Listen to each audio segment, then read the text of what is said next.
Allez. Bien, je suis allumée. Allez, bye. J'ai allumé toute seule. Bye. Ouh.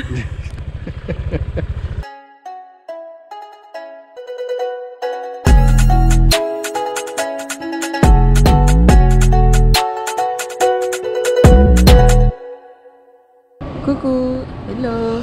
On est où là? Ciao. On est à la frontière Vietnam-Cambodge. On a pris un bus qui nous fait Ho Chi Minh, Phnom Penh.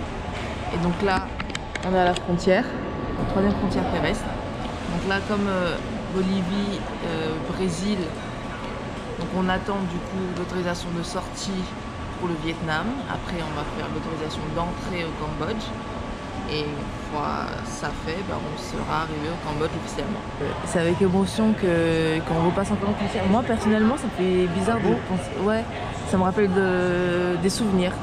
Genre j'en ai marre de prendre l'avion, tu vois ce que je veux dire? Genre c'est trop rapide là de faire soi-même et traverser les frontières soi-même. C'est plus fun. Ouais, c'est vrai que c'est fun. C'est plus galère, mais c'est plus fun. C'est vrai. Mais là pour l'instant, là c'est un système un peu organisé, on est en groupe, ils ont tous nos passeports.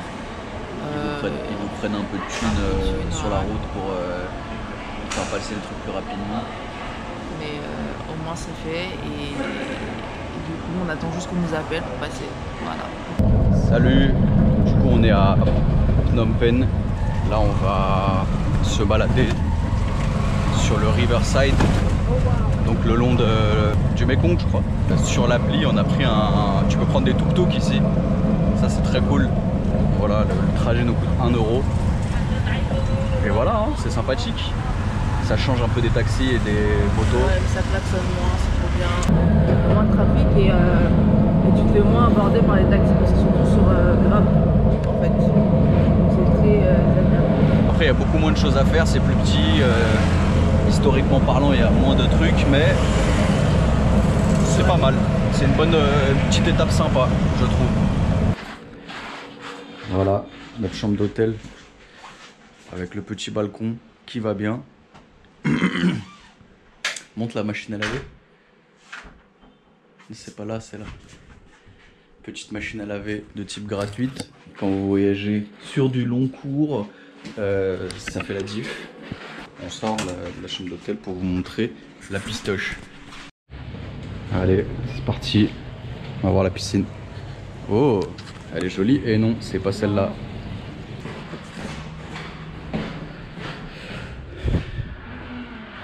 Petite salle de sport avec une vue tout à fait qualitative.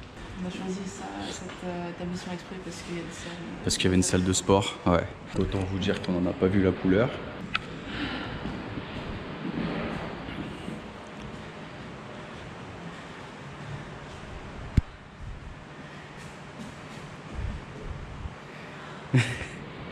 Ça c'est un faisage de sport des années 80 ça. Allez. Putain c'est triste.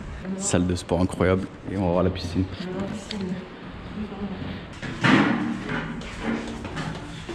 Il y a du soleil ou je me trompe? Une piscine dont on n'a jamais vu la couleur ici.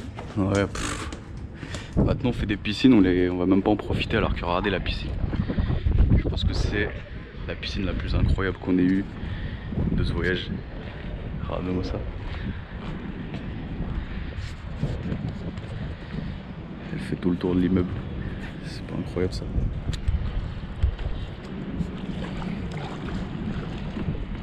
Là-bas vous avez le Mekong. Voilà, sur les toits de Phnom Penh. 26e étage. Là vous avez un petit hôtel particulier avec une piscine incroyable. Là vous avez le fameux rond-point dont j'ignore tout. Avec un temple, pagode, avec une avenue très jolie. Phnom Penh se développe. Phnom Penh est une ville pleine de dynamisme comme vous pouvez le constater.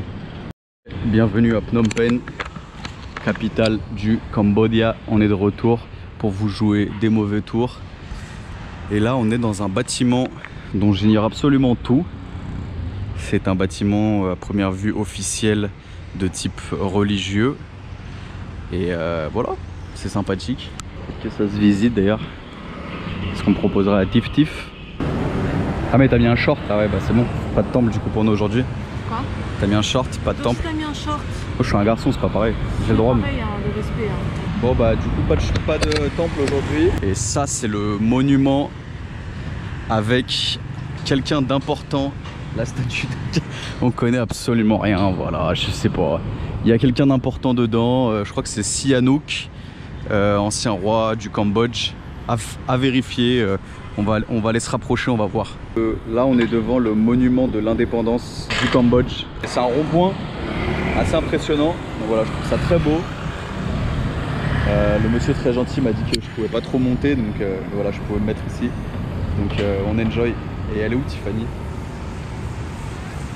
Est-ce qu'elle est passée? Je crois que c'est bon, j'ai retrouvé Tiffany. Regardez. Elle était là-bas en fait. Elle va plus vite que les autres, voilà, elle est toujours en mouvement cette fille, toujours très dynamique. Voilà, je vais la rejoindre. Attention, je vais me faire écraser. Oh, c'est bon, je suis safe. Elle est là, je l'ai retrouvée. Ça fait un moment que je t'ai perdu Tiffany. Et là on va voir le monument dédié au roi. Alors je sais pas lequel je dirais, Sihanouk. Dédicace à Inouk, mon chien que j'ai perdu il y a maintenant plus de 10 ans. Voilà, c'était très dur pour moi, c'était ma première perte majeure. J'ai beaucoup souffert, j'ai beaucoup pris sur moi aussi. Mais voilà, aujourd'hui je me suis relevé. Petite pensée émue pour lui et j'espère que de là où il est... Mon chien Inouk, parce que Sihanouk ça m'a fait penser à Inouk. Ça sonne un peu pareil. Hello, voilà le retour de Tiffany Chaleur. Voilà, on est au soleil, on n'a pas pris de couverture solaire. Et donc du coup, elle est pressée et elle est un peu en pétard. Comment vas-tu Tiffany, ça va? Tu as chaud? Le monument au roi, à l'ancien roi. Bienvenue au Night Market de Phnom Penh. Comme on est des maîtres de l'organisation et qu'on fait tout comme personne, bah on est là le jour, du coup c'est moins impressionnant. Voilà. Mais du coup bienvenue au Night Market de Phnom Penh où il y a le setup qui est en train de se faire avec les fameux pyjamas qu'on voit de partout dans la ville, de type Versace, Gucci, whatever. Hello, où est-ce qu'on est Tiftouf? À Phnom Penh. Phnom Penh. Le long du Mekong, qui est juste ici. Donc on l'aura pas fait au Vietnam, mais on fait ici, on l'a pas fait. Voilà. Il est balèze, hein. C'est très très large. Hein. On se balade un petit peu. Il n'y a pas grand chose à faire, mais nous on aime bien la petite ville là. Ça va. C'est agréable, regardez, il y a une petite riverside avec une petite croisette. Le saviez-vous? Phnom Penh est la plus petite capitale d'Asie, avec le moins d'habitants en Asie. Merci. Ça se voit parce que quand tu es dans la ville, en vrai, tu fais très vite le tour. Ah bah voilà, la croisette, je disais ça. Ça tombe à pic. Tiens donc. Oui, forcément, on est au Cambodge, l'influence française est toujours très présente ici. Là, il y a clairement une inspiration Côte d'Azur sur ce bord de rivière. C'est très agréable, petite balade sympathique, une petite glace, un petit café. Pas grand chose, on n'en demande pas plus. Voilà, on n'est pas là pour arpenter la ville de A à Z, on n'est pas dans ces trucs là, mais on se balade un peu, on kiffe la vie, voilà, on se balade, regardez. On se tient la main comme un vrai couple et voilà, on marche tranquillement de manière heureuse.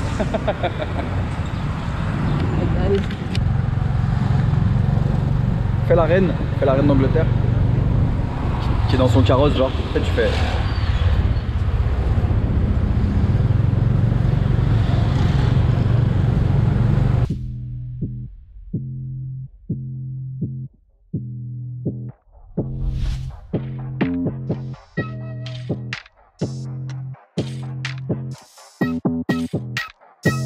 ឧបមាថាខ្ញុំមានលុយដុល្លារខ្ញុំនៅផ្ទះវីឡាឧបមាថាខ្ញុំមិនរៀនក៏ចេះឧបមានេះពិសេសឧបមាថាអត់ស៊ីបាយក៏រស់ឧបមានេះបោកហួរឧបមាថានៅតែឧបមាថាចេះតែឧបមាថាហើយចង់ឧបមាថាអ្នកខ្លាចតែជាអ្នកមានឧបមាអ្នកចេះដោយមិនរៀនឧបមានេះវាមិនដែរនឹងមានឧបមានេះចេះតែបំពេញឧបមានេះឧបមានោះឧបមានេះឧបមានោះឧបមាជាមកទាំងអស់ Hello, alors on est au Cambodge.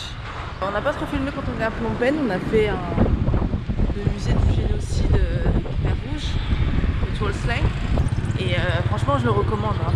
C'est super important, c'est dur d'avoir les infos, de voir les images, d'apprendre sur l'histoire qui s'est passée pendant ces années de régime des Khmer Rouges. Mais honnêtement, il faut le faire. Pour moi, c'est un must-do.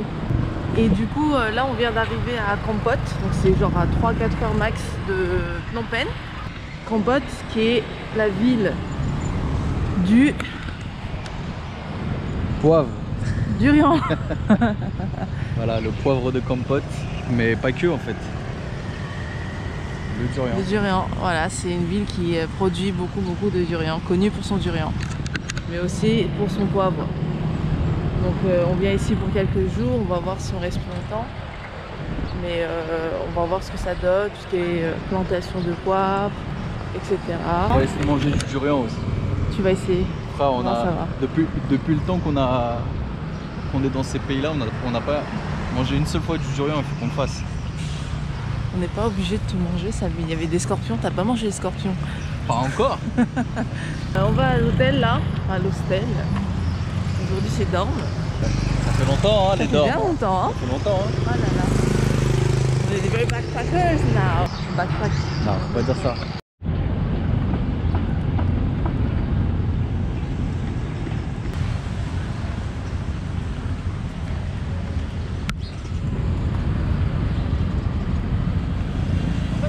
Hâte de faire des feintes d'accélération ou de trucs, j'arrive pas à te suivre. Le petit soleil là. Qui s'est réveillé à midi? C'est nous. En fait, votre go elle est tombée malade.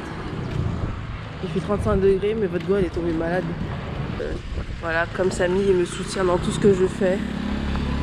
Il a dormi avec moi pour que je me repose jusqu'à midi. C'est pas quelqu'un de gentil ça. Si c'est pas quelqu'un de gentil. Voilà. On n'y peut rien, c'est quelqu'un avec un énorme cœur. Il peut pas s'empêcher d'aider les gens, vraiment. Mais bref, là on va manger, du coup il est 13h. On va manger là. C'est des cafés. Ça me fait penser que on va devoir retravailler une fois rentrer en France et j'aime pas. Mais bon, pas le choix. Hein. Hello. Donc aujourd'hui on va visiter une plantation de poivre qui s'appelle la plantation, c'est original. Et en gros c'est un peu une institution ici à Kampot pour le poivre de Kampot. Ça a été créé par des Français, un couple de Français. Français-belges. Et du coup ce qui est sympa c'est que la visite elle est gratuite. On sait bien qu'on va s'acheter un petit peu de poivre en sortant évidemment parce que voilà, comme on rentre dans pas très longtemps. Ah bon, c'est sûr, ça y est. Ouais, comme on rentre dans pas très longtemps, on peut commencer à faire nos petits achats. Hein. Et le poivre, ça pèse pas trop lourd, donc ça va. Ok, donc je vous disais visite gratuite, mais ce qui est bien, c'est qu'il y a une visite en français et une visite en anglais. Yes. Donc bon, bah, comme on veut pas se prendre la tête, on va faire en français. Et en plus, ça nous permet de nous poser un peu dans ce petit endroit sympathique où du coup, il y a les ventes de poivre. C'est mignon. Et apparemment, il y a un jardin tropical là-bas. T'en penses quoi toi? Bah, c'est cool, hein, bon délire, il y a un petit peu de vent, il fait beau. Enfin, on a mangé du poivre. Attends.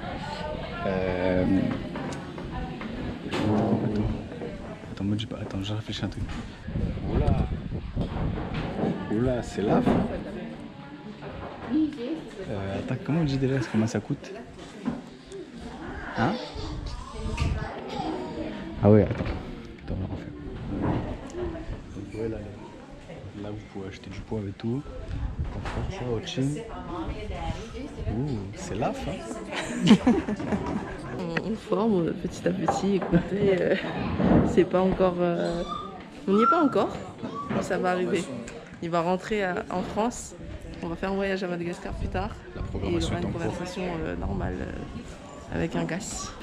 Donc là, voilà, on va faire un tour sur le poivre, sur les plantations de poivre. Et après, on va goûter le poivre. Je suis très excité.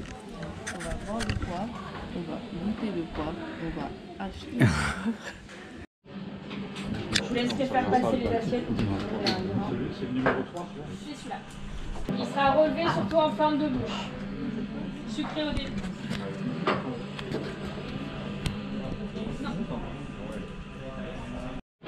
Bon, après la visite, après la partie culture, la partie mangeage. Donc là, on a un loklac d'aubergine. Et là, du coup, c'est une salade de mangue verte avec le poivre de Cambodge. Il m'a même pas attendu pour manger en fait. Et en dessert, une compote de compote.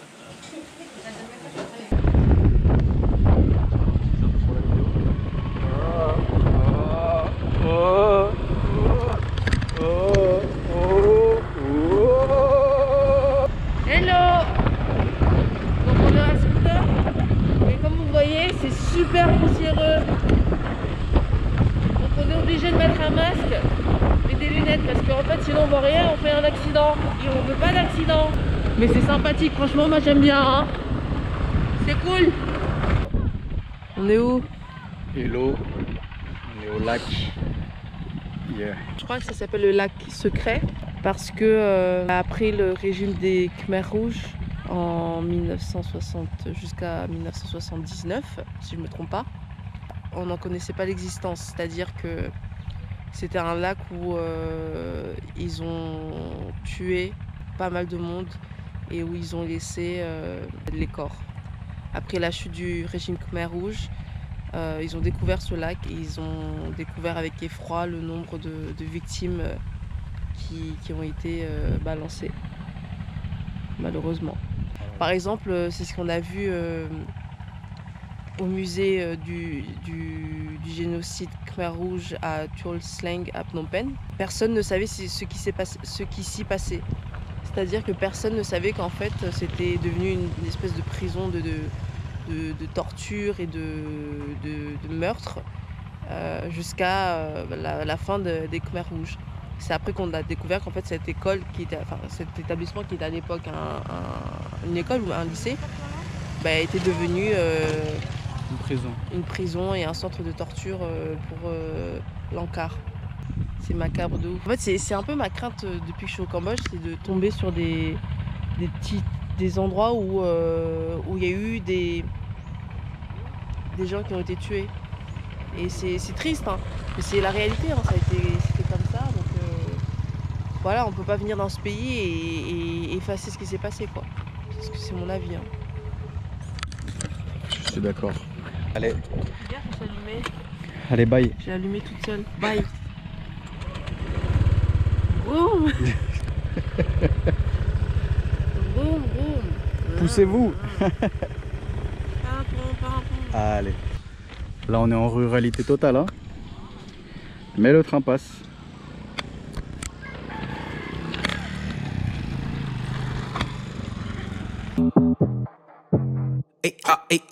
ឧបមាថាខ្ញុំមានលុយដុល្លារខ្ញុំនៅផ្ទះវីឡាឧបមាថាខ្ញុំមិនរៀនក៏ចេះឧបមានេះពិសេសឧបមាថាអត់ស៊ីបាយក៏រស់ឧបមានេះបោកហួរឧបមាថានៅតែឧបមាថាចេះតែឧបមាថាហើយចង់ឧបមាថាកើតមកជាសេដ្ឋីខ្លាចទៅជាកវីឧបមាថាពេលអាយុពេញវ័យអ្នកនឹងបានជោគជ័យឧបមាថាមនុស្សយើងមិនចេះឆ្លោះគិតដូចជាអ្នកបួសឧបមាថានៅតែឧបមាថាចេះតែឧបមាថាហើយចង់ឧបមាថាខ្ញុំមាន